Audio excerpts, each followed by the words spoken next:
In today's video, I'm going to teach you how to generate serial numbers in Notion by Notion tutorial. We're going to keep this simple and very focused, so by the end of this video, you'll know exactly how to add a serial number or ID column to your Notion database. This is really useful if you're tracking items like tasks, products, tickets, or any list where you want a clear, unique identifier for each entry. First, open the Notion database where you want to add serial numbers. This can be a table view inside a page or a full database page. Make sure you're in a view that shows columns like a table, because that's where we'll add the new property. At the top of your database, look for the existing column headers like name, status, or date. On the far right of those headers, you'll see an option to add another column. Click on Add Property. This is how you create a new field in your database. When you click Add Property, Notion will create a new column and open a small panel where you can edit its details. Here, you'll want to give the property a meaningful name.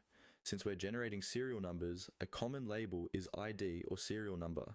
Go ahead and type in ID as the property name, so it's clear what this column is for.